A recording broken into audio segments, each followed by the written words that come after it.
नाज़रीन, आज हम पढ़ेंगे प्रेजेंट इंडेफिनिट टेंस का सवालिया और मनफी फ़िक्रात। सवालिया मनफी फ़िक्रात क्या होते हैं, कैसे हम उनकी आइडेंटिफिकेशन कर सकते हैं, कैसे हम फ़िक्रे को डेवलप कर सकते हैं, कैसे हम फ़िक्रे को बना सकते हैं। सबसे पहले हमें ये जानना ज़रूरी होता है कि इसकी डेफिनेशन क्या होती है, किस तरीके के साथ हम इसको समझ सकते हैं कि सवालिया और मनफी फ़िक्रात के अंदर होता क्या है।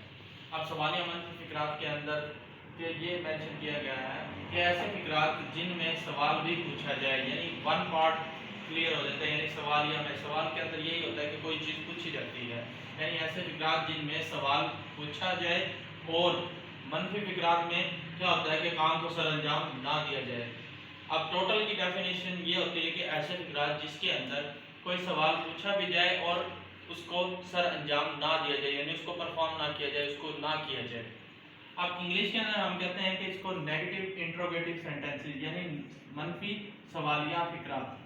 अब इसके अंदर क्या होता है कि द क्वेश्चन इज आस्क्ड, यानी क्वेश्चन तो पूछा जाता है इन प्रेजेंट टाइम, मौजूदा टाइम के अंदर, क्योंकि हम टेंस जो कर रहे हैं वो है हाल प्रेजेंट टेंस है, इसलिए वो कहता है कि question is asked in present time and और एक्शन इज नॉट परफॉर्म, और जो अमल नहीं किया जाता, एक्शन को परफॉर्म नहीं किया जाता, काम किया नहीं जाता, कुछ सवाल किया जाता है लेकिन उसके ऊपर अमल नहीं किया जाता, यानी उस काम को परफॉर्म नहीं करते। अब इसके अंदर जो हेल्पिंग वर्ब है, यानी वो अल्फाज होते हैं हेल्पिंग वर्ब, नाम से ही जाहिर होता है कि हेल्पिंग। अब ये जो लिखा हुआ है हेल्प, हेल्प का मतलब क्या होता है, मदद करना। किसकी मदद करते हैं, ये वर्ब की, यानी फेल की, यानी ऐसे अल्फाज होते हैं जो कि फेल की मदद के लिए इस्तेमाल किए जाते हैं, इनके बगैर इसका जो मतलब है वो क्लैरिफाई नहीं होता। अब वो जो हेल्पिंग वर्ब है इसके अंदर डू और डस इस्तेमाल किए जाते हैं। अब यहाँ पे मेंशन किया गया है कि ही शी इट और सिंगुलर नेम अगर सेंटेंस के अंदर हो, यानी सेंटेंस में किस जगह पर हो, सब्जेक्ट की प्लेस पे हो, सब्जेक्टिव केस हो, तो हम उसके अंदर डस का वर्ड इस्तेमाल करें, डस बतौर हेल्पिंग वर्ब हम इस्तेमाल करेंगे। और सेकंड स्टेज पे I we you they and plural name कोई भी होगा, प्लूरल एक से ज्यादा कोई नाम होंगे तो हम उसके लिए डू इस्तेमाल करेंगे बतौर हेल्पिंग वर्ब, इमदादी फेल के। अब इसका सेंटेंस स्ट्रक्चर क्या है, यानी फिक्रा बनाने का तरीका क्या है, किस तरीके के साथ हम फिक्रे को डेवलप करेंगे। सबसे पहले क्या चीज इस्तेमाल करते हैं, हेल्पिंग वर्ब इस्तेमाल करते हैं, यानी सवालिया फिक्रा बनाने की खातिर। उसके बाद सब्जेक्ट इस्तेमाल किया जाता है, यानी फाइल या एक्शन डूअर जो काम करने वाला है। उसके बाद हम नॉट का वर्ड इस्तेमाल करते हैं क्योंकि ये मनफी फिक्रा भी साथ साथ ही है। उसके बाद फर्स्ट फॉर्म ऑफ वर्ब इस्तेमाल करते हैं और लास्ट में ऑब्जेक्ट इस्तेमाल करते हैं। नाज़रीन, एक बात ये माइंड में लाजमी रखिएगा कि अगर सब्जेक्ट ही शी इट या सिंगुलर नेम होगा तो इस किस्म के सेंटेंसेस के अंदर हम फर्स्ट फॉर्म ऑफ वर्ब, अकेली फर्स्ट फॉर्म ऑफ वर्ब इस्तेमाल करेंगे, ना कि हम ही शी इट या वाहिद नाम के साथ हम एस या ई एस का इजाफा बिल्कुल भी नहीं करेंगे, क्योंकि हम ऑलरेडी हम इस्तेमाल कर चुके हैं। एक सेंटेंस में एक ही दफ़ा ये चेंजेस होती हैं, अगर हम दूसरी दफ़ा भी अगर इस्तेमाल करेंगे तो हमारा सेंटेंस गलत होगा। लास्ट वन ऑब्जेक्ट इस्तेमाल किया जाता है, यानी जो मफूल होता है, जिस चीज़ के ऊपर काम किया जाता है। अब इसकी एग्जांपल्स हैं, हम इसकी एग्जांपल्स कोट करते हैं कि क्या वो क्रिकेट नहीं खेलते। अब इसमें पहले सबसे पहले चीज़ हमने ये ढूंढनी होती है कि ये फिक्रा है कौन सा, कैसे पता चलता है।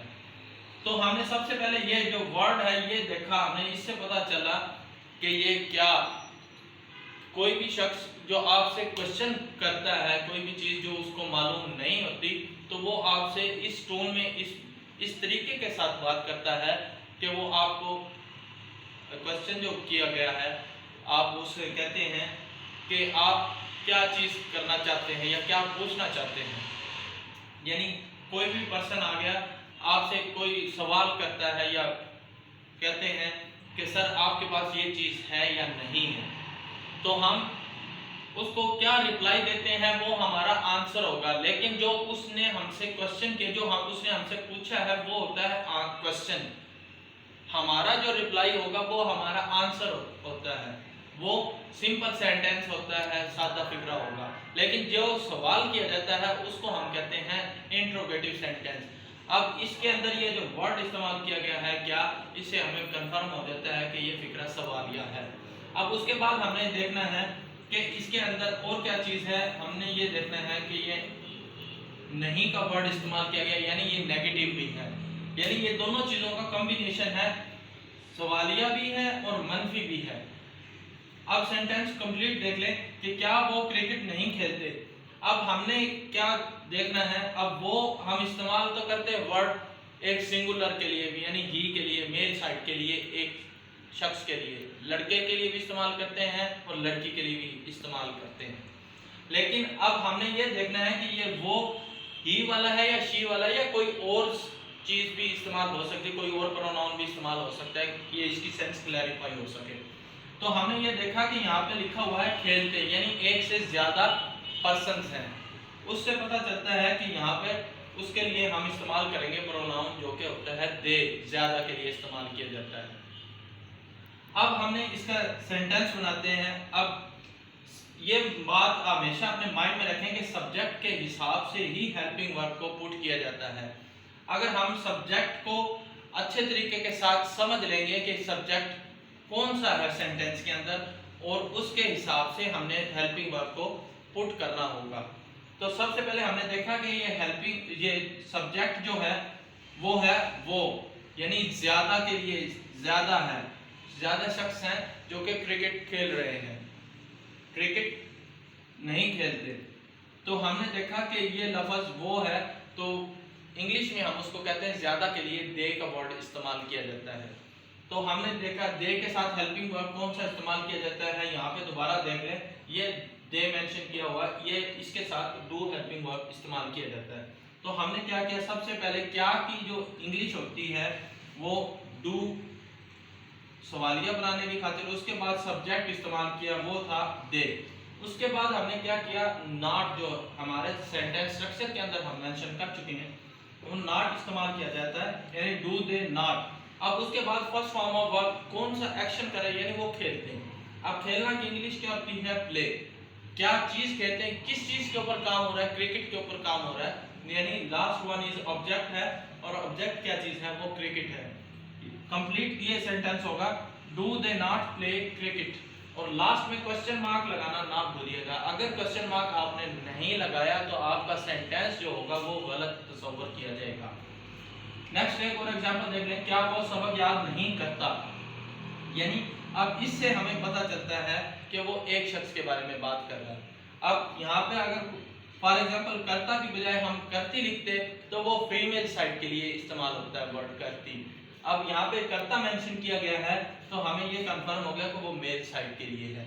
अब उसके लिए क्या चीज है, सबसे पहले हेल्पिंग वर्ब ही के साथ हेल्पिंग वर्ब कौन सा इस्तेमाल किया जाता है, डज। सबसे पहले हमने हेल्पिंग वर्ब स्टार्ट में लगाया, डज लगा दिया, उसके बाद सब्जेक्ट वो है ही। अब ही के बाद हमने नॉट इस्तेमाल करना है, वो नॉट इस्तेमाल कर दिया। उसके बाद हमने लगानी है फर्स्ट फॉर्म ऑफ वर्ब जो कि एक्शन है, जो वर्क करना है।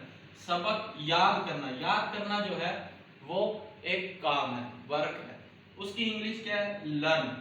अब क्या याद नहीं करता, जिस चीज के ऊपर वो वर्क कर रहा है वो है लेसन, सबक। और लास्ट वन हमने क्वेश्चन मार्क लाजमी पुट किया है। अगर क्वेश्चन मार्क दोबारा से रिपीट कर देता हूं कि अगर क्वेश्चन मार्क सेंटेंस के आखिर में जो सवालिया फिक्रे होंगे उनके अंदर आपने लास्ट में अगर सवालिया निशान नहीं लगाया तो आपका फिक्रा गलत तस्वर होगा। तो नाज़रीन ये था आज का हमारा लेसन, उम्मीद है आपको पसंद आया होगा। आपको अगर हमारी ये काविश अच्छी लगे तो ज़रूर हमारे चैनल को सब्सक्राइब कीजिएगा r.q क्रिएशंस, और कमेंट्स में अपनी कीमती आरा से हमें आगाह लाजमी कीजिएगा ताकि हम बेहतर से बेहतर अपना काम कर सकें। थैंक यू, अल्लाह हाफिज़।